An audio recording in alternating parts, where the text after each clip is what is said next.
Call to the honourable member for Werriwa. Thanks, Mr Speaker. My question is to the Minister for Employment and Workplace Relations. How is the Albanese government standing up for workers, including those who have to work on public holidays? What other approaches have been put forward? Call to the Minister for Employment and the Minister for Workplace Relations. Well, thank you, Speaker, and I thank the member for Werriwa for that question. It has been 9 weeks and 4 days since our legislation to protect penalty rates came into effect. And this government took this action because if you work on weekends and public holidays, you deserve penalty and overtime rates.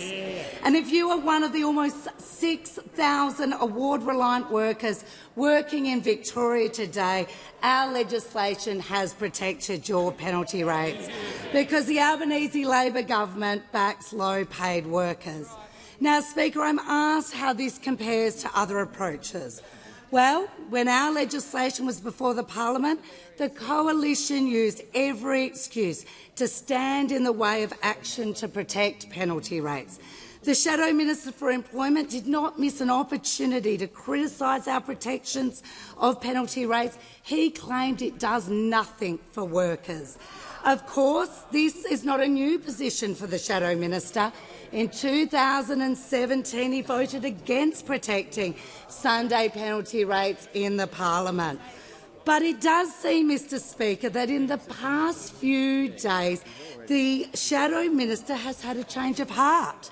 I noticed over the weekend that the Shadow Minister has a newfound love of public holidays. In fact, the Shadow Minister has declared on social media that a Wilson government there will be a new public holiday on Melbourne Cup Day. Primarily, it seems to get him out of coming to Parliament. Now, I'm not sure if this is official Liberal Party policy, but it has been enthusiastically backed by Senator Hume, I note. But I hope a policy of this nature, of course, will include protections for all workers, not just politicians like he seems to advocate for. Now, a word of caution, though, for workers right across Australia. The workers probably shouldn't put this public holiday in their diary just yet, because according to a recent poll, even the independent member for Wentworth is a preferred Liberal leader than the member for Goldstein. But you never know, Mr Speaker, he might just be a little slow to get out of the gate. And we may see a Wilson government sometime in the future.